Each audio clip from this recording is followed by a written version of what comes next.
Welcome to Mineral Talks Live, the monthly live mineral webinar that brings you in-depth and in-person interviews with mineral people from around the world. Mineral Talks Live is brought to you by a joint effort among the Mineralogical and Geological Museum at Harvard University, the SMMP, and BlueCap Productions. Tune in on the first Wednesday of every month and stay connected to your mineral world. Now, broadcasting live from beautiful Honolulu, Hawaii, the land of aloha, ukuleles, and shakas, this is Mineral Talks Live. Hello, everyone, and welcome to November. I hope you all had a safe Halloween last night and you're ready to dive into the next exciting episode of Mineral Talks Live. I'm your host, Brian Swoboda, and today is Wednesday, November 1st, making this our 80th episode of Mineral Talks Live. For those of you tuning in for the first time, Mineral Talks Live is a monthly talk show that's filmed live on the first Wednesday of every month. As I said earlier, I'm your host, but I'm certainly not the one making this show happen. My two ghoulishly outstanding, and yeah, I had to go there, my ghoulishly outstanding and equal partners, Dr. Raquel Alonso Perez and Dr. Eloise Gayu, complete our volunteer staff that makes up the Mineral Talks Live team. Every month, we talk with some of the best curatrix, curators, collectors, dealers, miners, researchers, artists, and media people in the mineral world, and I'm proud to say that we are a majority female-owned endeavor in the mineral collecting community.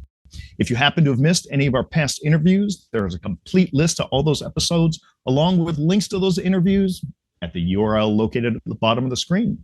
Now, one of the things that makes this program unique is that it's not only a live show, but it's a show where you get to interact with our guests. All you have to do is participate through the chat or the Q&A features, both of which are located at the bottom of your Zoom window. The chat feature allows you to type messages to everyone watching the live show. We encourage you to post your thoughts, comments, or questions about what we're discussing in this chat area while we're talking. Hey, even go ahead and fire off a hello to everyone when you log on and let us know where you're tuning in, because we'd love to see what kind of reach we get. Now, I'm based in Honolulu, Hawaii, while Raquel is out of Cambridge, Massachusetts, and Eloise is streaming to you live from the French countryside. And this is actually the first time in quite a few months that the three of us have been together on the show. In fact, speaking of being together, we just experienced one of the few times each year we're able to get together in person, like we were here at the Munich show, which just ended on Sunday. So getting back to location, with just the three of us, we've covered the entire width of the United States and Europe. So if you're signed in, go ahead and fire off a quick chat message letting us know where you're tuning in from, and let's see how much of the world we're covering today. And while our guests and I generally don't see your messages during our conversation, throughout the show, both Raquel and Eloise will be monitoring the chat area and will be very active there. Occasionally, they may even interject a question or comment to us during the interview, so don't be shy if you have a question. And if your question is a bit more general, go ahead and use the Q&A feature, and we'll get to those questions at the end of the show. Finally, towards the end of the program, you'll see a window pop up on your screen. This is our quick fire 5 question segment to see how well all of us know our guests. Now, this is just a fun way for us to get to know our guests a little bit better. So go ahead and play along. You may find a nice way of including yourself in a conversation the next time you see our guest at the show. And now, on to the best part of the show.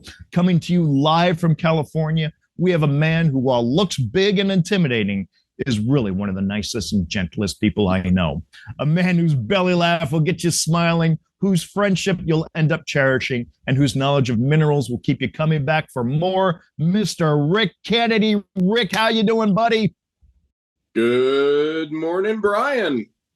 Good morning, Mr. Kennedy. Love your shirt, Jackson's Crossroads. You're rocking it. Wrong color, I'd say, for an amethyst mine, but love it anyway. Well, it's a high vis, so we can actually wear it on the mine. See how clever you are? Actually, Rachel gets all credit for that. I don't have that level of cleverality. How about that? Ooh, making up new vocabulary words. Well, hey, at least you're partnered with the smartest people. Exactly. Hey, Rick, I always start interviews this way because I think it's a neat way to give our viewers a perspective on how lifestyle started with our guests. So tell us about your early days in Ohio when you were first introduced to minerals. What was like the first thing that really kind of brought you into this hobby?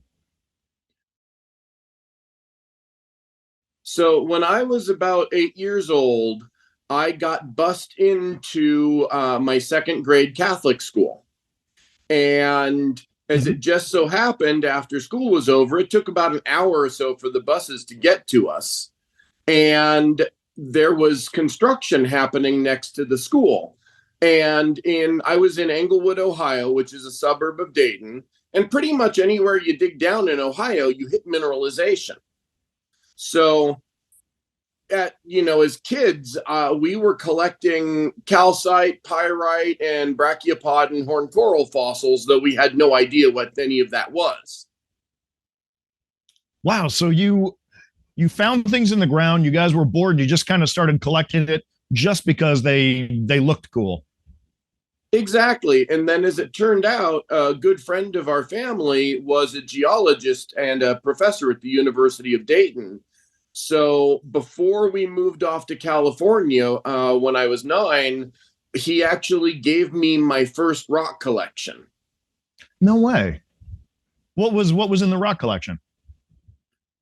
A lot of relatively basic things, but, again, pyrite crystals, galena crystals. I am slightly ashamed to say that over a long period of time, I ate the halite crystal. So you were 9 years old and you moved to California. Was that Santa Cruz that you moved to? Or no? That's where you went to school. No, Where'd you San move? Jose. My dad was amongst the first of the people that made the pilgrimage out to Silicon Valley. He was a semiconductor engineer who worked for a number of the companies in the Bay Area over his career. Right on. Okay, so 9 years old, did you keep up that interest, that passion with mineral collecting? What happened once you moved to California? I was always interested in some of the other stuff I talk about. I talk about what I call the collector mentality. And there are just some people that are driven to collect, no matter what it is. And I'm certainly very guilty of having that. Okay. So in that interim, I collected rocks, coins, stamps, and I even almost got arrested as a 13-year-old digging bottle caps out of the road. You rebel, you. Okay, so you learned early on that you definitely have the collector's genes. Absolutely. All right, so then what led you to studying earth science as your major at University of California, Santa Cruz? Somehow you decided that you were going to follow up with rocks and minerals. It was interesting. Like a lot of things in my life, I can't say that I actually planned it. I'm an Irish male, and when we're 18 years old, we are at a loss. I basically went where life took me. I applied to UC Davis because they had a bowling alley and they had a lot of bicycles, and I thought that was really cool. But then I didn't I didn't do a major, and I didn't get accepted, but I got accepted into the UC system, and Santa Cruz was always looked like a neat place. So I went to UC Santa Cruz as a freshman math major. As a math major? Yeah, I was again, that perfect doesn't fit in high school. I was a math geek and a jock, but I wasn't a normal jock. I didn't do football or basketball or popular things. I did long and triple jump and track, and I rode my bicycle quite a bit. My senior year in high school, they let me go out after for sixth period, and I did 20 to 30 miles a day. And after I graduated, I rode my bike to Yosemite, which again makes you fall in love with rocks.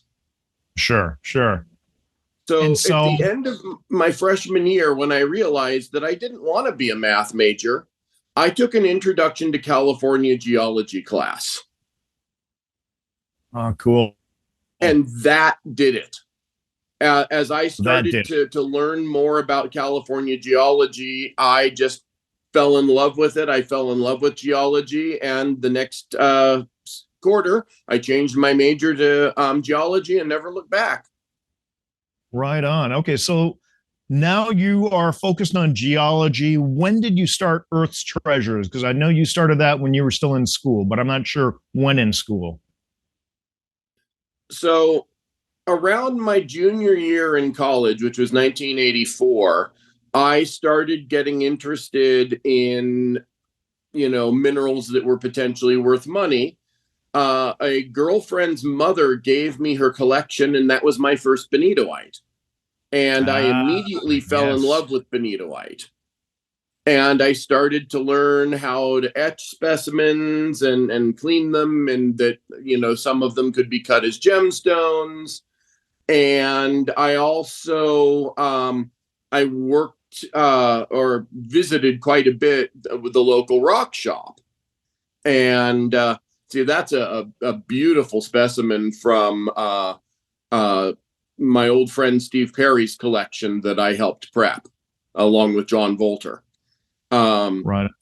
And for those not aware, benitoite is the state gemstone for California. That is correct.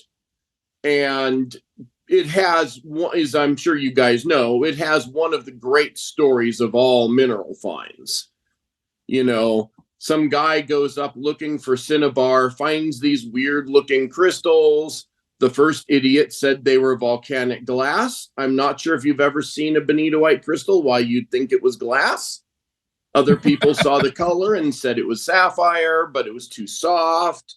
And then, finally, a gentleman named George Eckhart got a sample to George Louderbeck at UC Berkeley, and the rest is history. And that's another one I prepped. I love that critter. That's a 1-inch triply terminated benitoite on matrix. It's kind of one of the holy grails for what we look for. This is absolutely superb. Now, Rick, speaking of benitoite, wasn't it, kind of correct me, I'm being a little bit vague just because that's how my brain works, but wasn't it a crystal form that was predicted before it was actually found? That is correct. It is the only member of its crystal class that had not been discovered at the time, and that was one of the things that Louderback proved when he did his original paper, is that it was the missing, if I remember correct, 6 over M, 6 over M, 6 over M point group. Okay, so you got into that, and obviously you got into that because of your ex-girlfriend's mother's donation to you of her collection. But yes, then in the fullness of time, you actually worked up at the mine, correct? I never actually worked, fully at the mine. Back in 2005, after Brian Lee's from Collector's Edge sold it to Dave Schreiner, Dave ran feed digs, and I led probably 10 to 15 sets of feed digs up there. Right on, right on. Now, Rick, I'm going to bring up this image because we just came back from the Munich show that was all about mineral art combined with mineral specimens. Tell us about this piece of mineral art. Well, this was an absolutely treasured gift. Many of you out there know my assistant, Zoe Marchetti, who is an accomplished field collector up in the Northwest herself. As a matter of fact, she is out digging with her father and uncle in the Owens Valley right now. She is a pencil sketch artist as well, and she saw a picture of this famous specimen known as the sushi plate, which I believe is now in Sandra Perry's collection. And she drew it perfectly like that and gave it to me for Christmas a few years back. That's super. That's super. So, Rick, you have this benitoite, and from the collection that was donated to you, was that the start of Earth's Treasures?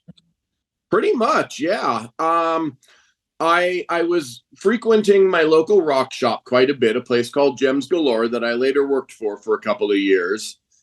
And one of the gentlemen who was a partner with that owner told me that he had retired his business, which was called Creative Gem Plating, but he still had his Tucson hotel reserved and couldn't break the reservation. So he's like, if you want to go out there, you got a free hotel room. So February of 1985 was my first foray to Tucson, and I brought a few of the specimens I'd gotten from the collection and etched on. And I actually met both Mike and Buzz Gray that very first Tucson, and, kind of started a friendship. Right on. Yeah. Okay. So I love this. What was your impression of your first Tucson show? Wow. My first Tucson show was as we were getting to a very interesting period of time there. It was the last year or two of the old Desert Inn, which I'm sure you remember. Okay. And you go into rooms, the lights flicker, but you're standing around legends. Every room has somebody that we could write a book about now. Absolutely. It was very exciting. I saw that they had, I remember in the displays, there was a display from the Himalaya mine. They had just hit a major pocket system, and I saw a case full of the most incredible tourmalines you could ever hope to see outside of maybe that little BlueCap pocket. Right, that little one that we've heard about. Yeah, that little thing. But, your first impression, it's big. Big. Secondly, and you learn this as you go back year after year, you can never have too little or too much money if you're trying to buy things. I remember in like 1990 going and thinking, I have $3,000 now. I can buy anything I want. You can buy the world. Yeah. That lasted for 10 minutes before I'm like, oh crap, I'm broke again. Wow, a whole 10 minutes. Usually it's less than that. So you have restraint, my friend. It just depends on which room you go into. Exactly. Oh my God. So that was 1985. Fast forward, God, like 20 years. And 2005, Earth's Treasures becomes a full-time thing. Talk to me about that time and the transition and what happened in those 20 years. The journey was rough. Gotta say that right off. So I went to work for a rock shop, and I did that for a couple of years. And Bob Lewis, the owner, gave me, one of my first, steps into the business and to see how the business is run. And he also recognized that at some point I was going to be doing my own thing. So he was quite ready when it was my time to go in and start figuring it all out. Of course, in 1989, you didn't have the internet. You didn't have a lot of the access that we now have to other people and to customers. And my first foray into sole proprietorship lasted about 9 months before I was scraping for money anywhere I could find it. And then my one of my mineral collecting buddies who had started a print shop said, hey, I know you don't know anything about printing, but I know you're smart. Come on in and, I'll basically teach you the ropes and how to run the business. And, from there, I worked for 16 years in the printing industry, and I found out that my collecting partner, who I thought was this, pretty amazing, awesome guy, was unfortunately kind of a liar and a cheat. Wow, such a common theme in this hobby. Oh yeah, and this was just in the printing business, and he ended up going so he combined with another business. The owner of the other business was top notch, but he got cancer, and he was out for about a year while he was recovering. And then during that time, my quote unquote friend embezzled between $100,000 and $200,000 from the company. Oh my God. It was rough, but they say all knowledge is worth having. Yep. So what I learned is what not to do in a business. I learned who not to mess with, mostly the State Board of Equalization. They were bad about paying their sales tax, and the government just doesn't care. They don't want to hear a story. All they want to know is, when are we getting our check? So I've been very good about making sure I pay my sales tax, because you always try to be really nice to the people that can shut you down. Of course.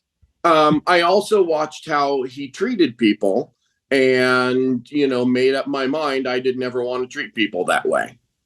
And the sad thing is, after all of this was said and done, he and I had maintained a friendship, even though it was very strained. We rode out the Loma Prieta earthquake together in that shop, and we had a lot of great shared experiences, but in the end I had to say goodbye, and he ended up passing away from cancer. And the real tragedy is, also, one might call it karma, nobody believed him until very near the end, because he was such a liar. Right, sure. Yeah. But all that time, I took advantage. From the moment when I was a senior at UC Santa Cruz, and Gail Dunning and Fen Cooper came and talked to us about Calcar Quarry, they told me about a group called the Bay Area Mineralogists. And since I was moving back to San Jose after college was over with, it was very easy and convenient for me to join, and I've been a member since like 1986. And this is a group that really knows their minerals.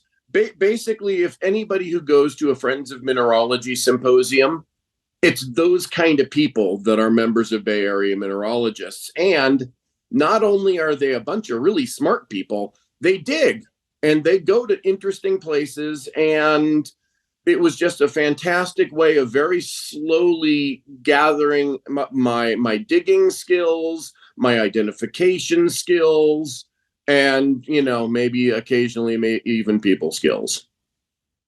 Awesome. So you got your kind of your hard knocks in the industry, but not in the mineral industry, in the printing industry. Learned a lot of important lessons about business and treating people and who to respect and who to follow.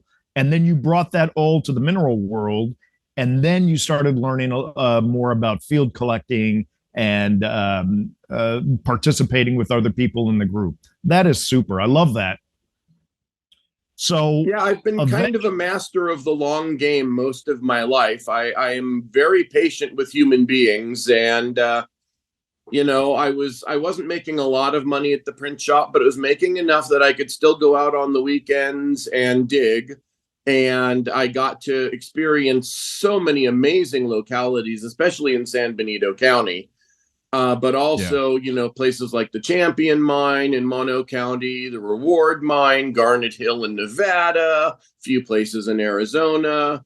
I've been very, very privileged getting to go to some neat places to dig. That is super. Now, when was it 2005 you started exhibiting as Earth's Treasures?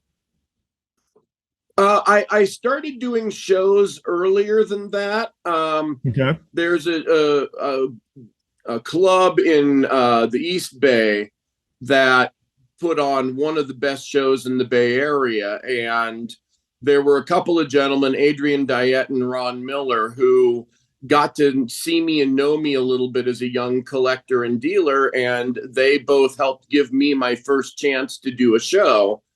And that really helped me start to get established. At the time I was definitely the new kid on the block, but you get to learn from people like Cyan Frazier, Gene and Sharon Cisneros, and Chris and Agatha Gallus.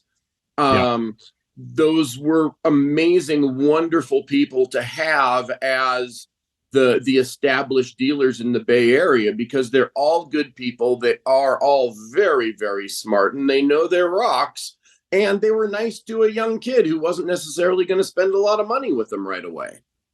Right. They were generous with their time and knowledge. Absolutely, and that is a lesson that I am hoping that I have taken to heart. Well, I mean, I see the same reflected in you and the way that you treat customers who come to visit you or just people who would stop off your room. We've had you on What's Hot in Tucson up at the Westward Look quite a few times. And as we're waiting for a chance to film you, I've seen you interact with people, and your generosity with your time and knowledge is superb. And so it's certainly you paying it forward. Well, it's wonderful to have this passion. And, like most of us that have passion, we want to share it. Absolutely. Absolutely. Okay. So speaking of passion, when we filmed you up at the Westward Look, we filmed you because of the things that you were bringing out of this fantastic place called Hallelujah Junction. How did you get in? How did you first get involved in that? And where is that going today? Well, I first got involved with Hallelujah Junction. Well, I first went there back in the late 80s. I had heard about it when I was in college. And like most people, I scrambled around on the California side. And then one trip, I love that rock. I'll tell that story in a little bit. That was, okay, I named that pocket Perseverance for a very good reason. And that's Jack George in the background, who is the father of Joe George, who is one of the greatest mineral extractors and collectors and people that I've gotten to know. So I went up there and I dug around in the dirt like everybody else. And then I guess one time I was up there and I'm just wandering around again on the California side, but I can see people walking around up at the top. And I'm like, gosh, they're all the way at the top. I hadn't been to the top yet. And then I heard a phrase that I had never heard before, but immediately sensed the urgency in it. That phrase was fire in the hole. So I ducked behind a big rock. Boom, boom happened. And a pretty good sized rock came within about 10 or 20 feet of me. They were known at that point for sometimes using a little bit too much boom boom. But at that point, I'm like, I got to meet who's up there now. So I scrambled up the mountain, and that's when I met Foster Hallman for the first time. And Foster was really nice, and he had some guests up there. And he basically told me that as long as I didn't go into his pit, I could go dig anywhere I wanted. And I thought that was really sweet of him. And at that point, he also told me about the road that was there that they had just recently cut, that we have since named the Greasy Hill. Very, very aptly.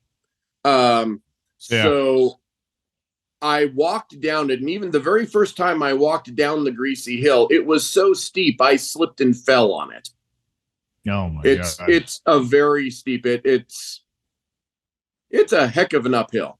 Now, so I think John Cornish had a story about trying to take his truck up this hill, and like a dollar part of his truck failed on him, and he ended up rolling the truck.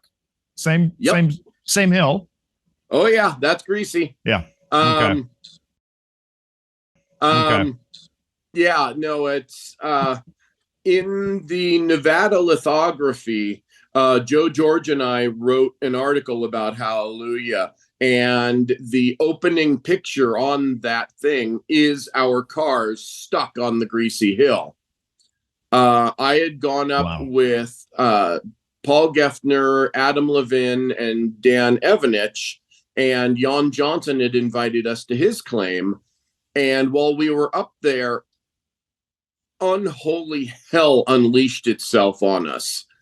This was one of the most intense thunderstorms I've ever been in. And I've been in quite a few. The wind was blowing so hard. I was in Dan's car on the lee side. I could open the window, put a rock up it, and the rock would get clean because it was raining and blowing so hard. Oh my God.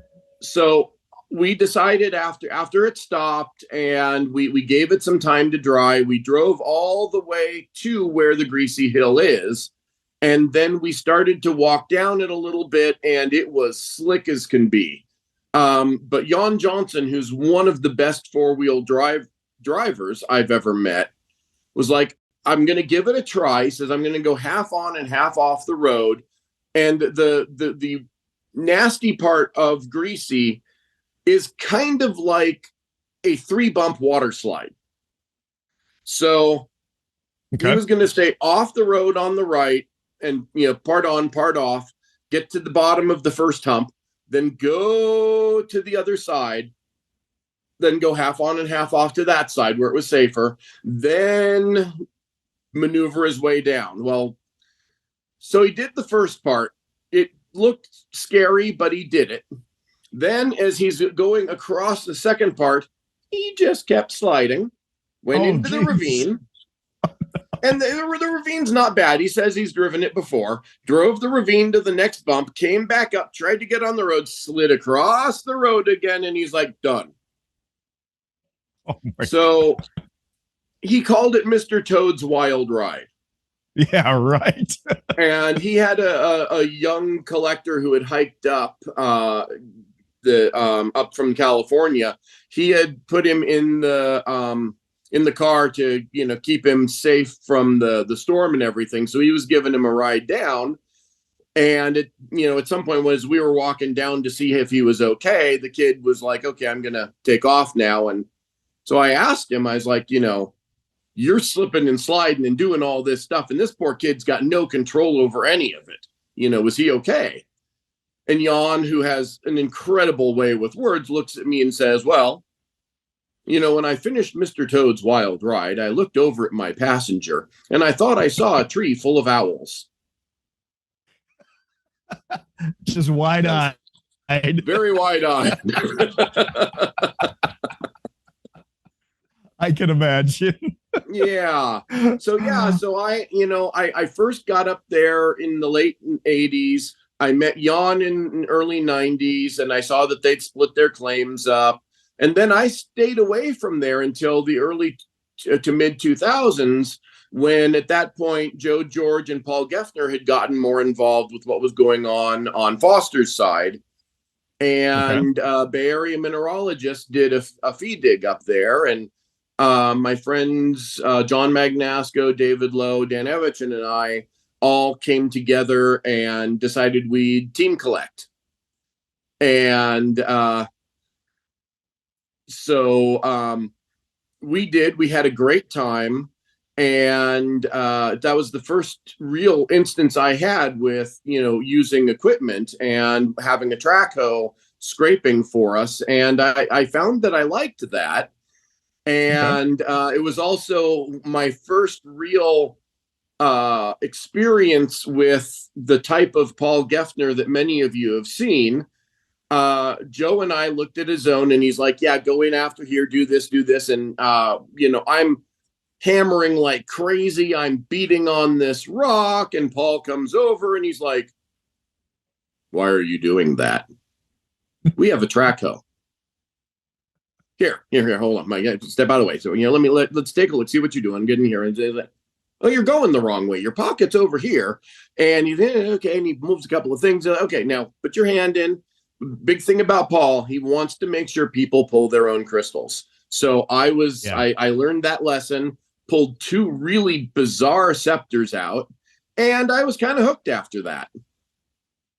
Right on. So is this image one of the scepters that you pulled out, or what's the story behind this? Okay, so this is, I believe, 2018, and that was probably my best year of digging on the mine. And I was in the zone. We were between scrapes. When Foster was doing all of the scraping, sometimes, he was a little bit older. He had some physical ailments. So we tried to make sure we gave him some rest time, because anybody who's operated a track hoe knows you can get bounced around pretty hard, especially when you're trying to go through granite. Right. So we had scraped, we had looked around, we hadn't really found much, and we realized we weren't getting a scrape for a while. So I started looking more closely at some of the places that we'd been digging. And I saw a area, everybody's seen the little cartoon of the little person digging around in the cave, and they stop and turn back, and the other person right below them gets to the big bug with the crystals. Well, in a sense, that's kind of what happened here. I opened up this pocket more, and it did open up. And a lot of these pockets have what I call a gatekeeper crystal.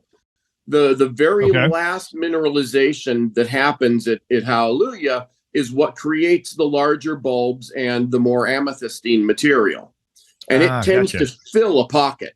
So sometimes you got to get that plug out. Sometimes it's a lovely, beautifully formed crystal. Sometimes it is a mess.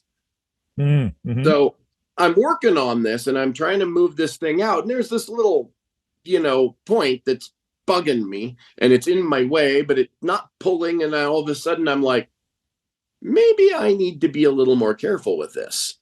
Maybe I need to slow down. It's loose, but it's not pulling. So that either means it's attached to matrix, stuck in something, or a scepter. And so if you think there's a chance for a scepter, you take your time. So I spent another half hour to an hour and just made room around it. And then finally it came out. And what you see there in that picture is pretty much the moment, right after discovery. And Jack was there helping to wrap stuff. We have this, what we call pocket support. And anytime anybody's in a really good pocket, the team will get together and work with them to make sure everything gets wrapped, often to look for fits. And that turned out to be the best scepter I'd ever found. And I only found it because I persevered at a place where somebody else had decided it wasn't worth continuing. So I named it Perseverance. I love it, man. That's the the best part of any kind of story when you get something like that. I mean, absolutely fantastic. Yeah, I'm giving... Oh, go ahead.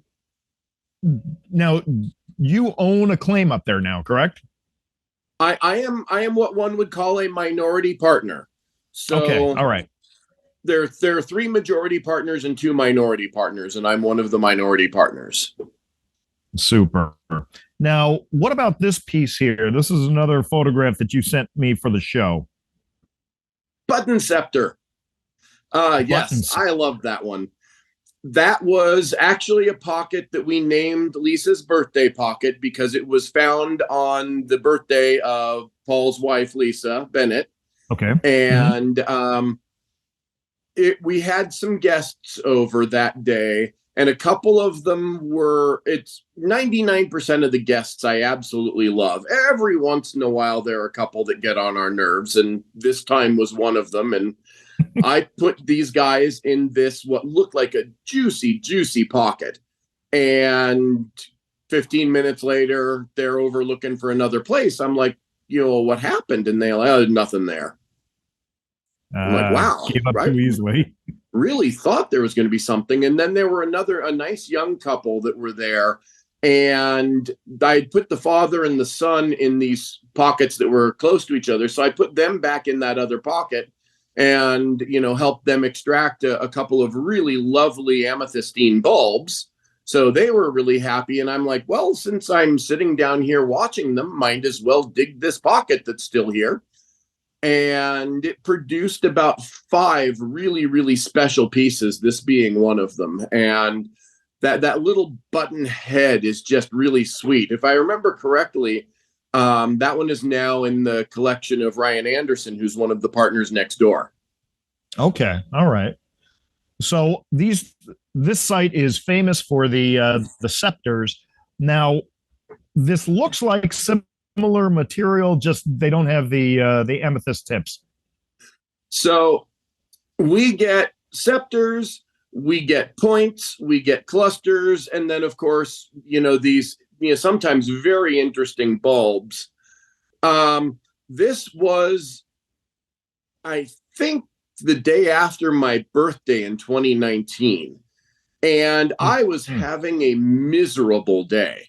You can obviously tell that by the smile. Yeah, I mean, but finding I was that certainly didn't change anything. it was a company day, which are rare, where we're just digging for the company, and sometimes those are the most fun things. And I was batting 0 every single time I found a pocket. Nothing happened with it. And I finally was just like, well, maybe somebody else here can use some help, and maybe I can do some good. So I go over, I see Jack George is in a pocket, and I ask him if I can, dig with him or dig next to him.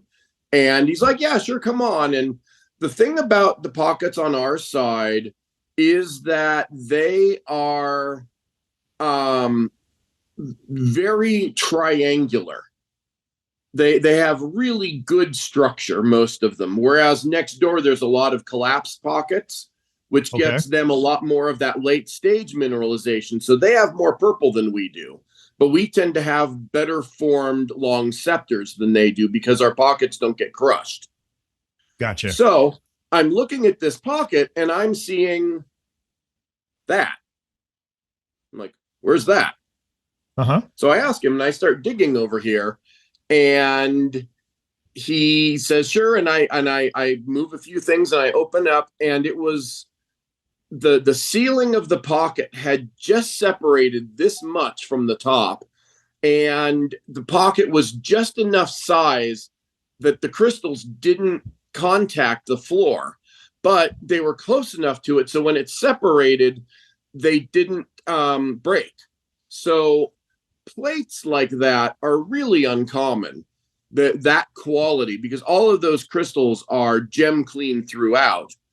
It was tricky as all get out extracting it. I had to basically remove everything from the floor, then take a couple of inches off of the floor to be able to pull them out safely. But that is probably the best cluster I've ever found, and the owners were kind enough to allow me to keep it for my collection. Super. So that is still in your collection? Yes. Oh, fantastic, man. That must be fun to look at every day. From Perseverance. Okay. All right. Going back, that one is still in your collection. I love that. The lead ownership has been exceptionally generous with all of us with things that we found. They make it easier for us to acquire them, and I'm ever so thankful for that. Oh, that is great. Now, Rick, let's address the issue that is your shirt. You are also very involved with Jackson Crossroads, and that is famous for just some of the most outstanding amethysts that we see in the world. I love the fact that this is an American location. Tell us about your involvement with this and how you got involved. Well, basically, all things go back to Paul. So Paul Geffner, great guy, good friend. Oh yeah, no. So once I started doing Hallelujah, Paul started to see, where some of my talents lay. And then after that, I had been involved with a mine we'll talk about a little later, probably the California Blue Mine. And it was an aquamarine and topaz locality in the Yucca Valley in California, a very unusual place for pegmatites. And I brought Paul in with the owner, Dave, and they started to work together to form a partnership and to mine. And it was during that time that Paul saw some of my organizational abilities. And basically, the way Paul goes through life, it's integrity is very, very important to him. And if you're involved with one of his digs, you're involved with all of them. So he started, talking to me about Jackson's Crossroads. And if anybody gets a chance to see one of Paul's talks on Jackson's Crossroads, it is a thing of beauty. Paul has a very, very non-geologic way of looking at this stuff. And basically, he's decided that God sneezed. And that's how Jackson's Crossroads was formed. He calls it faith-based geology.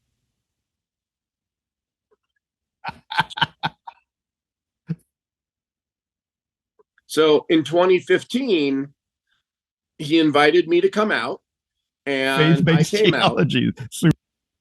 Oh, yeah. I mean, again, he's a tremendous speaker, which, hint, hint, Mineral Talks Live.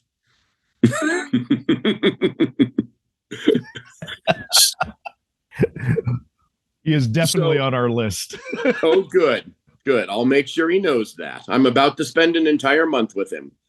So super. He brought me out there, and I learned a completely different kind of mining. Very, very wet mining. Everything is wet. We're about 40 feet below the water table. You don't wear regular boots. It's all rubber boots. And it's so muddy there. You bring a change of clothes every morning, and you get into your yucky stuff in the morning. Then you get out of your yucky stuff and get into semi-clean stuff. And there are a lot of times you are mining completely by feel, as your pocket is underwater with the water rising.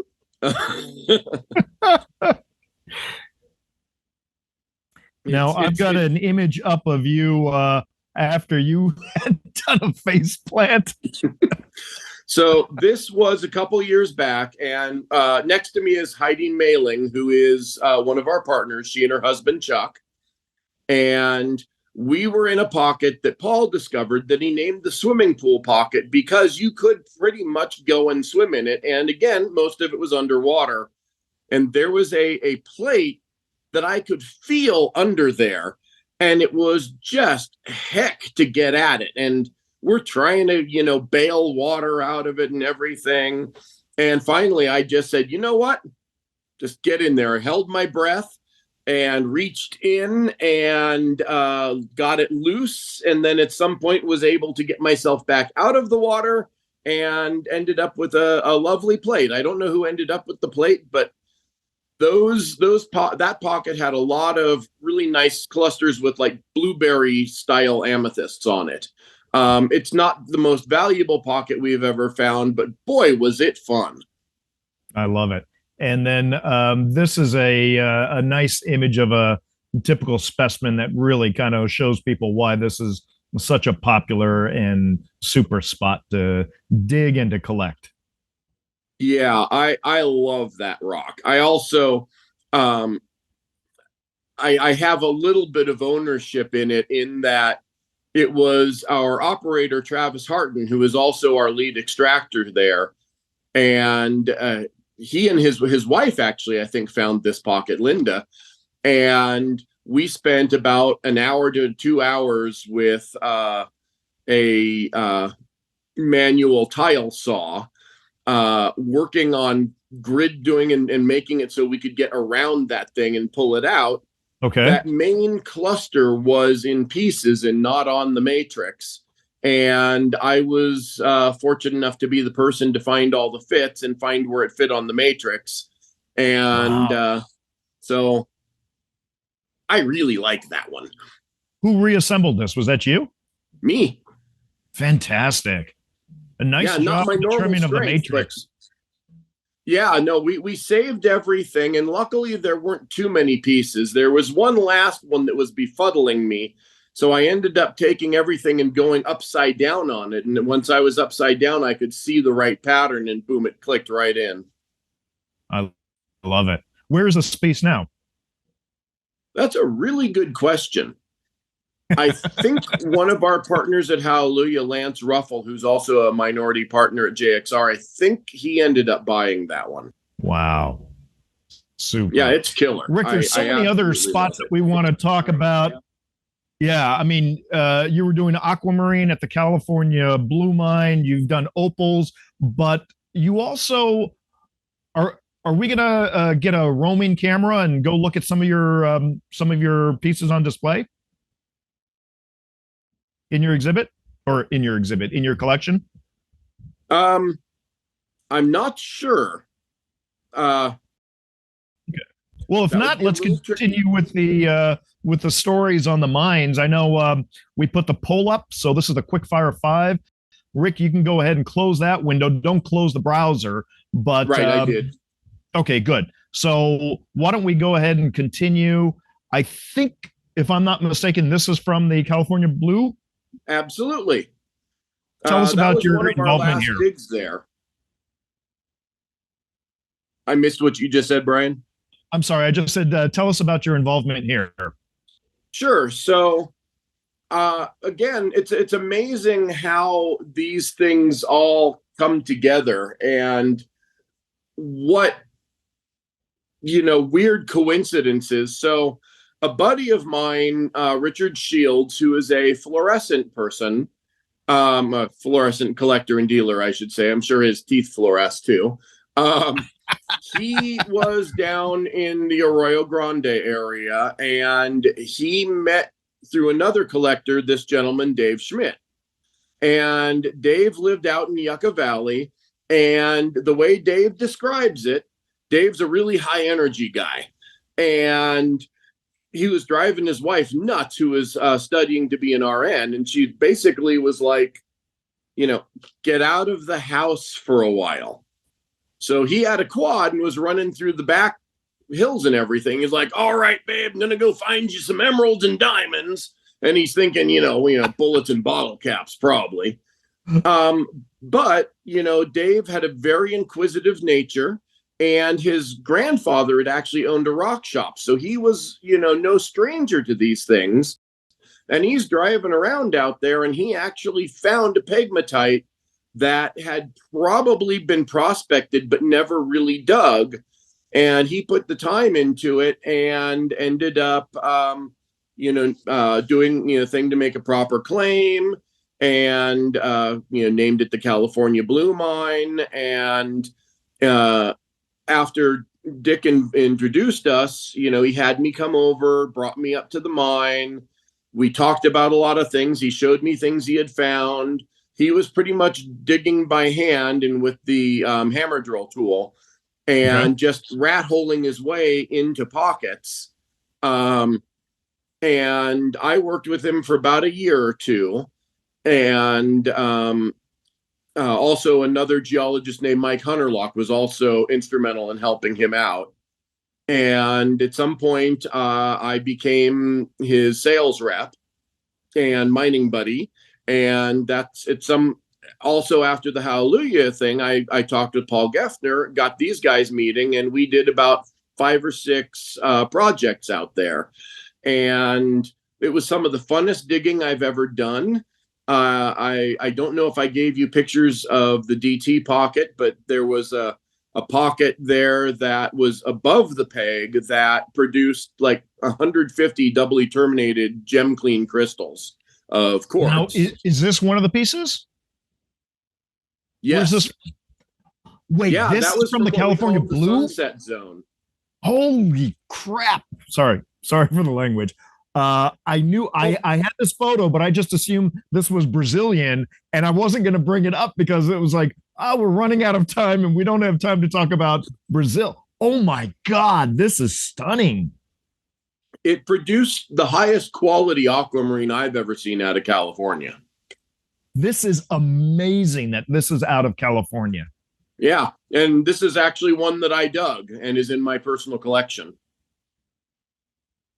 Rick, you have this habit of saying, this is one of the most fun places I've ever dug. With every location that you're talking about, I think you bring the fun. But the fact that this is in your collection, the perseverance is in your collection, that quartz cluster is in your collection, man, anyone who's got to be anywhere close to you, they're going to be exposed to a real treat if they come and see your collection. I would love to see your collection someday. It's one of the neat things about having just moved to Reno is that there are so many people here that like rocks at all different levels. My across the way neighbor's daughter was just studying about emeralds, and I just happened to be cleaning some emeralds for somebody, so she got to see some in person. everybody that's come here to deliver something or do a job or something, they see some of the rocks and they're like, oh yeah, we do rocks. And then almost all of them know Hallelujah. It's great. And it's kind of crazy. But yeah, the other reason that all these places are my favorite is because I haven't spent an awful lot of time in some of the really nasty places. I've been to Antero. I've been to Spruce. On a bad day, those places are not just nasty, they're deadly. They're deadly. Absolutely. 100%. Granted, so was the Majuba Hill mine. That was one of the places that I was underground at and got caught in an underground rock fall. That was exciting. Always. Hey, Rick, we've got some people asking, what are the dimensions of this crystal? That one just fits into a thumbnail box. I believe it's almost exactly 2.5 centimeters high. Gotcha. Oh my God. Oh my God. Now, Rick, we are coming to the top of the hour. I would love to talk about the opal mine if we can do that quickly, because then I want to talk about another venue that you do every year that is actually quite different than most people do on the mineral circuit. So let's switch to opal real quick. It's one of my favorite stones because it's my birth month stone. I know it's one of Eloise's favorites because she just has impeccable taste. Tell us about this opal operation. So I first went to Virgin Valley back in the late 1990s. I met the then owner of the mine, Keith Hodgson, at Rainbow Ridge. And I did basically collecting in the tailings pile and had a lot of fun. Did about 3 or 4 trips out there over a couple of years, brought some friends, and then life changed. And I just didn't do anything. From the Bay Area, it's an 8 to 9 hour drive. It's a long way away. And so it just kind of went out of my mind. And then COVID happened, and you can only spend so much time cleaning C and D level bonitoite specimens at your house. And mining is just a brilliant way of social distancing. Yeah. So I ended up going up there with Paul and a couple of the folks from Hallelujah back in June of 2020. And we did buy one of the virgin lodes that they offer there. And we found a lot of opal, but not a lot of precious opal. And it was fun. And I was like, well, that's kind of neat. And then I talked to some other friends and we went up there. And the next time we went up there, we killed it. And then I went on this run. Oh, that thing. This was in August of 2021, I believe. And you're basically going through dirt and clods, and this was a clod, and this is exactly as I found it. And then I think there's a picture coming up that is the finished piece. That one. That is the finest quality opal I've ever found. And I think Eloise is drooling on her keyboard right now. Yeah, I'm drooling, and it's just downstairs. I love it. Again, in your collection. Yeah. And then, the first one that you showed is an actual stable piece. And most of the opal from Virgin Valley isn't stable. And this one was, I found that in July of 2021. And with some help from John Volter, he helped me prep it and stabilize it and polish it. And this is getting to be old, but yes, it's in my personal collection. Oh my God. So Rick, which shows do you do? I know you do Tucson. You're at Mineral City in Tucson, correct? Yeah, I'm in Building C at Mineral City. At Denver, I do the Just Minerals and Crystals event. I've done hard rock before. I'm interested to see the changes that are going to be happening. And then I do a lot of next year, hard rock's moving. Yes, that's why I'm interested. I'm not a big fan of downtowns in general. Yeah. But I do local shows in the Bay Area. I just got back from San Diego, and I love going to the Friends of Mineralogy Symposium in Washington. Right. So there's one other venue that you do that is really super unique for the mineral world. And I think you know what I'm talking about right here. You are one of the few that actually do Burning Man. I am. Many of you know Jamie Newman and her husband Alan from the American. Yeah, I think Jamie's online right now watching. Well, there we go. So yes, we are burners. I have been out there for 19 years, and I have been doing the Black Rock Shop for probably the last 10 to 15 years. And I bring stuff that we've dug, and I just, the thing about Burning Man, a lot of people think it's like a barter economy, but it's really a gift economy. You just bring fun things that you want to give away. So yeah, last year I brought Hallelujah stuff. I brought some Jackson's Crossroads. I brought some Brazilian amethyst, and a few pieces of petrified wood from Virgin Valley, and then garnets from Garnet Hill and Ely, which is another fun place to dig. So now this year, Burning Man made national news because of a little Swimming bit Man. of rain. That was the weirdest storm I think I've ever seen.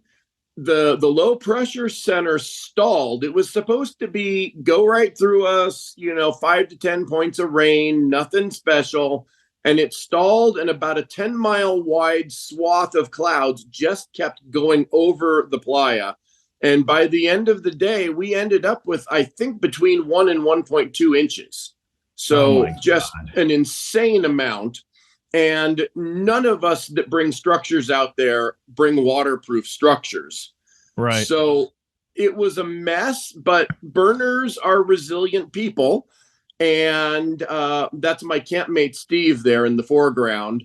And the next morning we got up, we took heavy, thick milled plastic, duct taped it around our shoes, put on our ranger gear, went off to headquarters, and actually served the city for 13 hours, answering questions, letting people know what was going on, telling them to tune into BMIR radio so that they could hear the most up-to-date stuff. I really felt like it was some of the best rangering I'd ever done. It was great. That's terrific. No, that's so typical of you. Now, it earned a different name this year, didn't it? Well, there are a lot of different names they've been calling it. I called it Swimming Man. Swimming Most people Man. just called it Mud Man. And this is one of my favorite pictures that you sent me. Burners are, how do I say, they'll make the best out of a situation. And there are some incredibly talented artists out there. And as you can see, that is some pretty high quality sculpture for playa mud. I love it. Making lemonade out of lemons. All right. Well, we're coming to the end of the show. I want everyone to know that this is what Rick looks like every time you see him at a mineral show. And that's his company, Earth's Treasures. Now, Rick, you started doing something really unique in the mineral world in terms of pricing your minerals and turning it into a bit of a game. Tell us about this. So I like people, and they're kind of fun to play with. But it has to work out in their favor in the end. Otherwise, it's kind of manipulative and bad. So one of the things I love to do is see how closely people are watching, and I will mark an item or two as free and just have it in with the regular stock. And I was at a show in San Diego this past weekend, and I realized there's a very different way that adults versus children react to this. With adults, they figure you've screwed up and are going to, then try and charge them. So the adults are like, that says free. It's free, right?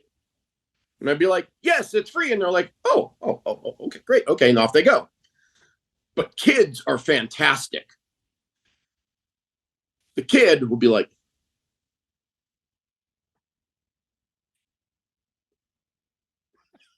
looks around. Mom,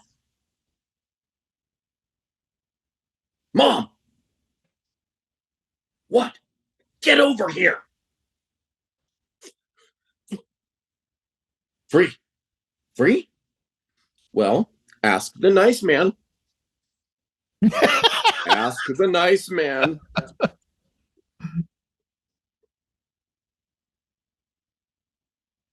Free. Good job. You found the free one. Oh, right. Okay. Oh, thanks. And then they run away before you say it's not free anymore. It's hilarious. And I've seen this so many times. Rick, that's one of the reasons I love you, brother. You are always a child at heart, a huge, big child at heart, but you are that. And I love that crystal is actually from one of those big quartz pockets at Cal Blue. Seriously. Oh my God. Yeah. Cal Blue. Yeah, that's about a with foot what long. You've showed us from Cal Blue, I am totally impressed by the locale now. It's amazing. I mean, it's a tiny little pegmatite, but it's great. Incredible. Hey, Rick, we are a little bit past the hour, so typical, but we are at the point in the show where we are going to do the quick fire 5. Are you ready? Fire away. I've got 5 questions. All of the viewers have already predicted how you're going to answer. All of your answers are correct. So we're just going to see how well our viewers did. Okay. Question number 1. Are you seated? Yes, you are. Yes. I think. Yes. Question number 1. Preferred mineral, benitoite or amethyst? Benitoite. Benitoite. He thought a little bit about it, but he was pretty confident with his benitoite. Gun to your head, if you could only choose one, Tucson or Burning Man? Ooh, that's a tough one. Yeah, see, these aren't easy, and they're gonna that is a very, very tough one. Being that Tucson feeds me, I kind of have to choose that, but it's a hard choice. Okay, difficultly choosing Tucson. Question number 3. See, these are going to get tougher. Worst thing about climate change: you sold your beachfront property too soon, or the club show in Santa Ana would be canceled.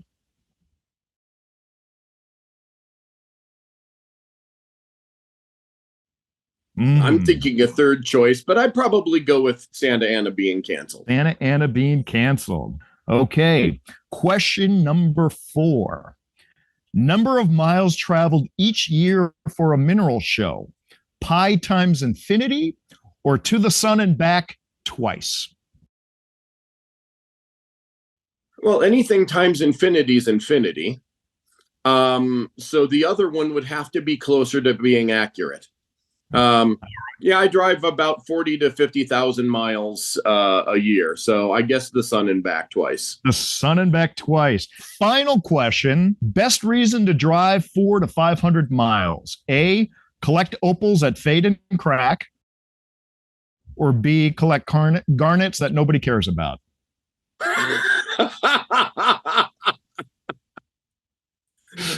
Opal. All righty. Okay. Eloise, Rick has answered all the questions. Do we have the viewer responses ready to go? Yes, but I'm going to let Raquel answer it because it's a bit crowded in my house tonight. And I love those questions, Brian. You did a really good job, and I love the answers. Rick, that's awesome. Well, shout out to Paul Geffner for helping out with the questions. I reached out to him and said, hey, let's get some questions that will kind of challenge and put a smile on Rick's face.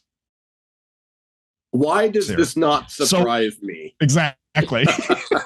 Well, Paul Gaffney is on the audience, so I'm sure he was having a blast seeing his face. Super. Paul, thanks for helping out.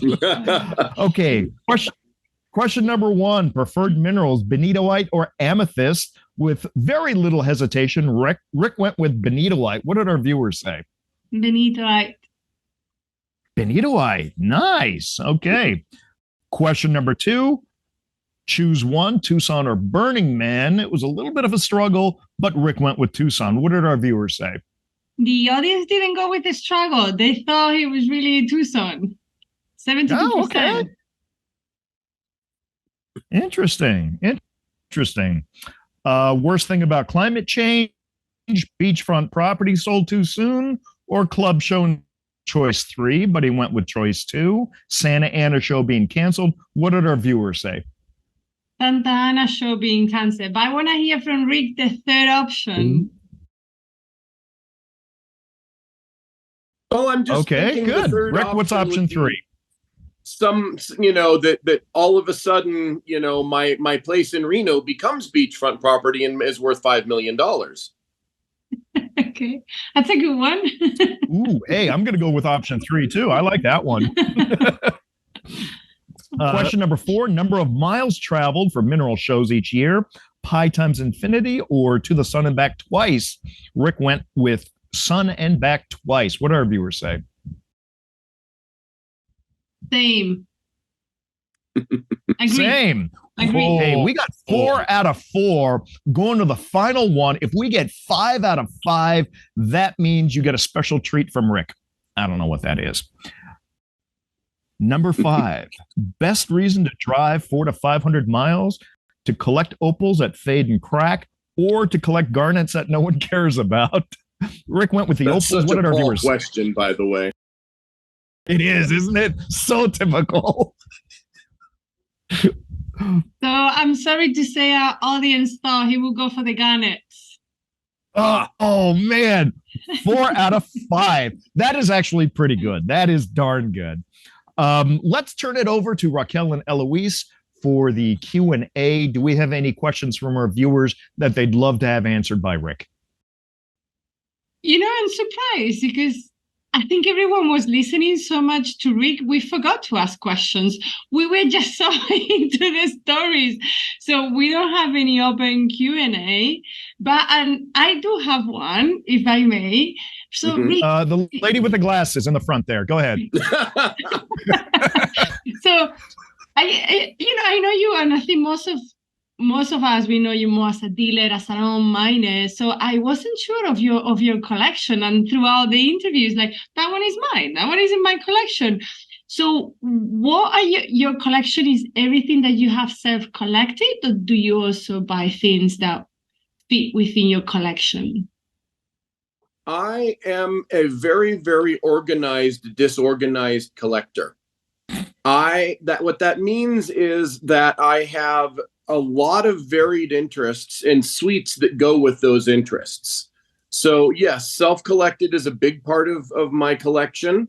At this point, I kind of have a quartz collection because I'm partners in 2 quartz mines and a third that produced a lot of quartz. But because of my friendship with Joe George and some of the other folks that are in the Pacific Northwest, I now have a Washington State collection. I have a California and a San Benito County collection. I also collect rare gemstones, and I have about a 75 suite rough and cut collection. I also, although I can't necessarily call myself a SUMEB collector, I have a lot of SUMEB in my collection. And then, of course, I have locality collections from Hallelujah and Jackson's Crossroads and Cal Blue because, that's all stuff that I dug. So, yeah, I have suites, but I'm always open to a new mineral that I just fall in love with. Mm.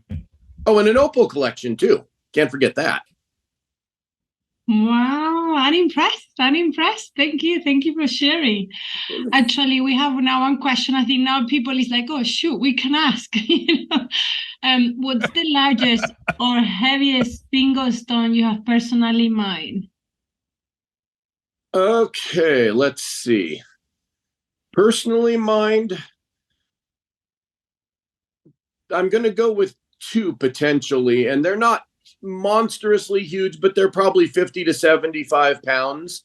I carried a chalcophyllite and chinovixite specimen out of the Majuba Hill mine that was very, very heavy. I also found up at Bald Mountain, Montana, a smoky quartz crystal that weighed about 60 pounds, and I carried that one out. Okay, that's a heavy one. So, Eloise, I know you're muted. Do you have anything? You know Rick pretty well, so. If one thing, if I could add, I saw in the comments as I was watching, somebody had asked about the public dig at Jackson's Crossroads, and I can answer that question. Unfortunately, the public dig is probably not coming back. And there are two reasons for that. The main reason is that dig was pretty much run by surface material. At that mine, the top 20 feet is all weathered material. And so you run into pockets and don't know it. And what it does is it makes a lot of nice crystals for the fee diggers. But we feel in the last 5 years, people have gotten pretty much of that material. And so I don't like the idea of charging 50 to 100 people $50 or $100 to go out there and dig if they're not going to find something decent. Secondarily, there are a couple of our partners that have deeper pockets than some of the other partners. And, you know, the liability issues when you have 50 to 100 people on a mine are pretty bad. And they just decided overall it was a better move for the entire partnership to just dig here anyways.